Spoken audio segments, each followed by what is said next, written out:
$50 million একটা sir ইউএসআইডির এইটা মাধ্যমে। একটু ইন্টারাপ্ট করি স্যার, এইটা কি 21 মিলিয়ন বলা হয়েছে বা ভারতে পাঠিয়েছে, ভারত থেকে কি বাংলাদেশে ইনভেস্ট করা হয়েছে?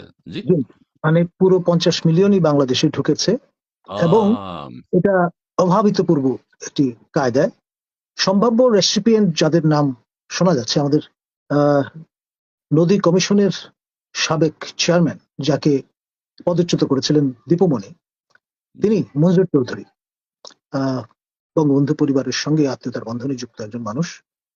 তিনি আহ, বলেছেন একটি শোতে যে ফেস দ্য পিপল কানাডায় যে দুজন উপদেষ্টা, মাননীয় উপদেষ্টা মন্ত্রী মর্যাদায় তারা বর্তমানে অধিষ্ঠিত, নামও বলে দিয়েছেন তিনি, একজন অ্যাডভোকেট আদিলুর রহমান খান শুভ্র, আরেকজন রেজওয়ানা। এই দুইজন এবং তাদের দুই সংগঠন অধিকার এবং বেলা, তারা সিংহভাগ টাকা পেয়েছেন।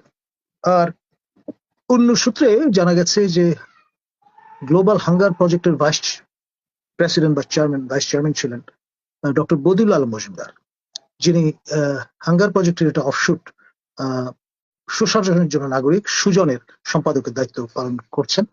তিনি আবার প্রফেসর ইউনূস জাতির উদ্দেশ্যে ভাষণ দিয়ে তার নাম ঘোষণা করেছেন সবচেয়ে গুরুত্বপূর্ণ যে সংস্কার কমিশন, নির্বাচন সংস্কার কমিশনের চেয়ারম্যান হিসেবে দায়িত্ব পালন করেছেন জি। তিনি। এবং তার এই সুজন টাকা পয়সা পেয়েছে। এর পাশাপাশি আমাদের একজন অনুজপ্রতিম সহকর্মী, সহযোগী অধ্যাপক রাষ্ট্রবিজ্ঞান বিভাগের আইনুল, তিনি তার একটি সেন্টার আছে যেখানে দুজন কর্মী কাজ করেন। তার এই সেন্টারের মাধ্যমে 10,200-ও বেশি বিভিন্ন বিশ্ববিদ্যালয়ের তরুণ প্রজন্মের ছাত্রছাত্রীদের প্রশিক্ষিত করা হয়েছে, যেটা আপনার হীরক রাজার দেশে আপনার সত্যজিৎ রায় অভিহিত করেছেন যন্তর মন্তর ঘর এবং মগজ ধোলাই হিসেবে।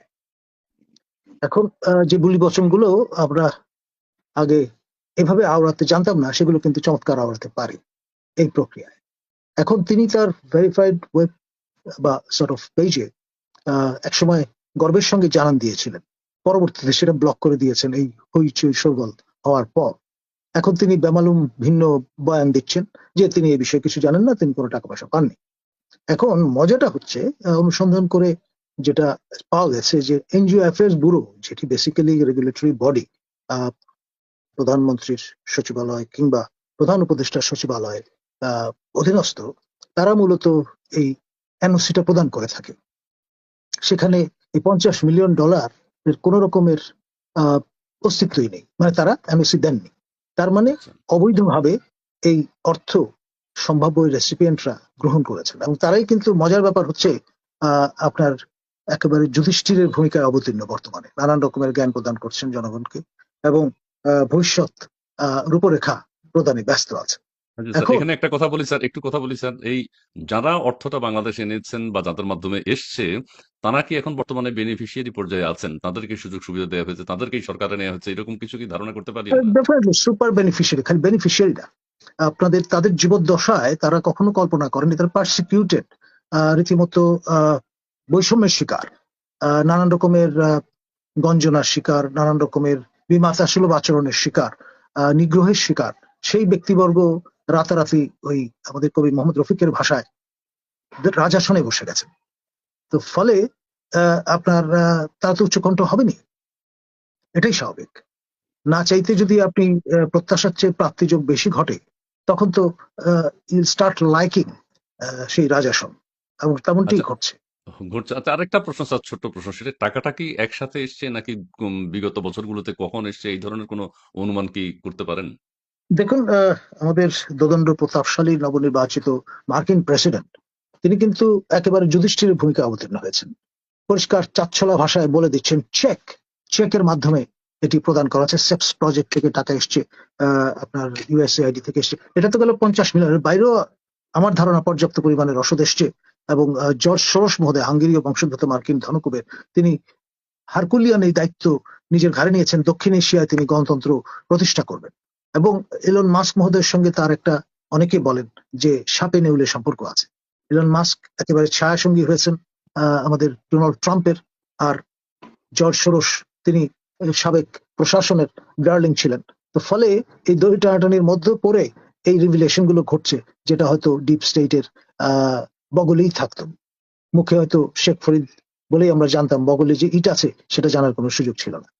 ছিল না। আপনার কাছে আরেকটা প্রশ্ন স্যার, এখন তারপরে আমিনের কাছে আসবো, সেটি হচ্ছে যে এই যে যাদের নাম উচ্চারিত হচ্ছে এখন বিভিন্ন মিডিয়ায় হুম। বা বিভিন্ন জন বলছেন, যাদের নাম উচ্চারিত হচ্ছে তারা কি কোনো ব্রিফ করবেন এই বিষয়টা সম্পর্কে যে তারা জড়িত না বা তাদের মাধ্যমে কোনো অর্থ আসেনি, এটা কি জরুরি কিনা ক্লিয়ার করা? অফিসিয়ালি তো সেরকমই হবে। ধরেন এনজিও গুলোতে কোনো ট্রেস নাই, কোনো পেপার ট্রেল নাই। আর যে প্রক্রিয়ায় অর্থ গ্রহণ তারা করেছেন সেটা তো হজম হয়ে গেছে, বিলি বন্টনও হয়ে গেছে। এখন 10,200 বা তার চেয়ে বেশি তরুণ যুবা যারা প্রশিক্ষিত হয়েছেন, টাকাটা তো খরচ হয়েছে তাদের পেছনে, তাই না? একটি জি রেভলিউশনারি বৈপ্লবিক আপনার জাগরণ নিশ্চিত করতে, উজ্জীবক তৈরি করতে, মানে আমাদের ডক্টর বদিউল আলম মজুমদারের খুব প্রিয় প্রত্যয় এটি বা প্রপঞ্চ, উজ্জীবক তৈরি করেন তিনি। তিনি জি জি গ্লোবাল হাঙ্গার প্রজেক্টের ভাইস প্রেসিডেন্ট হিসেবে ডেফিনেটলি আপনার ডলার, ইউএস ডলার, হার্ড কারেন্সিতে বেতন পেতেন, পে চেক পেতেন মাসের শেষে। কিন্তু তিনি সবাইকে উদ্বুদ্ধ করতেন ভলেন্টিয়ার হতে, বিনা পয়সায় কাজ করতে হবে দেশের তরে, জনস্বার্থে।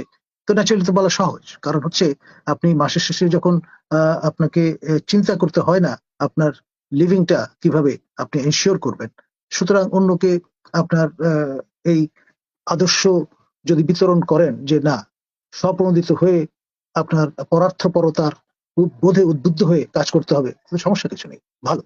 আর আপনার তো আচ্ছা টাকা পয়সা দিতে হচ্ছে না, কারণ যেই টাকা আপনি রিসিভ করছেন সেটা তো কারোর সঙ্গে সহভাগ করতে হচ্ছে না, কারণ আপনি তো জি বলেই জি দিচ্ছেন অফিসিয়ালি যে ভাই আপনারা উজ্জীবক হিসেবে কাজ করবেন, নিজের ভলান্টিয়ার খেয়ে বনের মোষ দৌড়াবেন।